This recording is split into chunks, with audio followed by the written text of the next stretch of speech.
Don, do you remember on Laughing, the guy, the German with the helmet, he used to say, very interesting.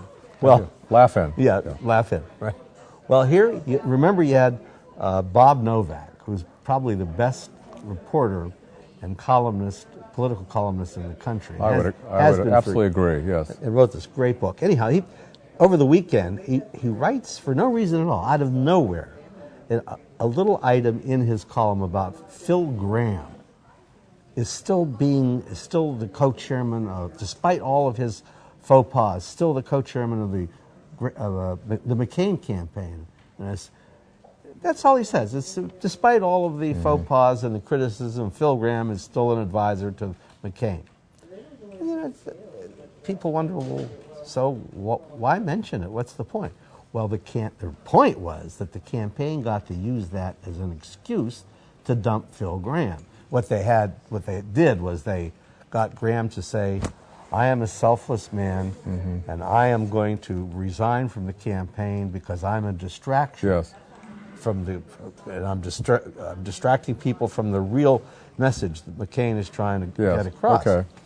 Well, I figured that somebody put Novak up to this, somebody in the McCain campaign. And then now we know that Bob Novak is reporting that, my God, McCain is going to announce by the end of the week his running mate. Yes. Now, how does Novak get this information? Well, I don't know how it really happened, but my hunch is that it was a quid pro quo. Someone from the McCain campaign or a surrogate called and said, Bob, why don't you mention Phil Gramm in your column? And Bob says, well, why would I do that? He said, well, we'll tell you who the running mate. We'll tell you when we're going to announce the running mate. Yeah. Oh, that's a good deal. I'm not sure what this all means, except for the fact that the McCain campaign says they're not going to announce a running mate until after Obama announces his, and then, of course, the convention for the Democrats goes first. But the big story that's happening... Before we leave this, doesn't make any difference whether he announces his running mate. The point is that the story for today is already getting in the way a little bit of the Obama coup. Okay. In his travels abroad. All right. And so it's worth something. All right. So moving on to the huge story today, which is Obama in Iraq negotiating with Maliki, the prime minister, as if Obama is the president. And Obama is there, of course, on a crash course in national security to try to learn some experience that McCain has built up, of course, over a lifetime about how do you fight a war. And he's been, for the first time, talking one-on-one with Petraeus and getting a lesson in what happens if you pull out when conditions on the ground lesson. Are not the U.S. military agrees with Obama and not with McCain and not with Bush and says, 2 years.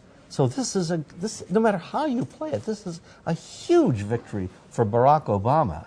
And once more, it says that.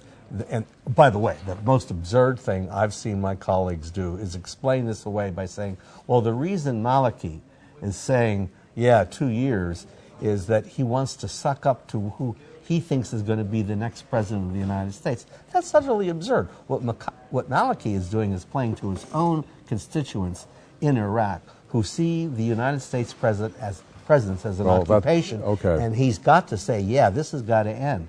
2 years and out. Yeah, and of course Maliki has been talking about getting out and negotiating with the White House on a time frame for some time now. Yeah. And that has not led to... Let me finish my point. Let me finish my point. And that has led, of course, to just a stalemate, basically. But what I think it's sort of Obama has scored on this with Maliki saying he embraces this pull-off. There's no doubt about that. But there's a danger here for Obama. You know, the country is split right down the middle. Should we pull out within 16 months no matter what, which seems to be Obama's position, or should we be more cautious as McCain and Petraeus say, let's wait to see what conditions are on the ground. So this could backfire on Obama, and I'm not willing to say that he's not out of danger on that. But he's over there pretending he's president and negotiating with foreign heads of state as if he was. And I think that's going to hurt him. He's not president yet. Maybe you're right, but he'd have to work very hard to have this backfire on him. He's where the public is. He's where the military is. He's where Maliki is. I don't see how... McCain is the clear loser in all of this. Obama is the clear winner. I mean, what can he say now to screw it up? Well, politicians are capable of doing anything. I want to hear from Petraeus, David Petraeus, the commander in Iraq, what he has to say. He is not a may politician. have a different He's point of supposed view. to do what the civilians tell him to do. He's got a lot of credibility with the American people. Yeah, he's not running for anything.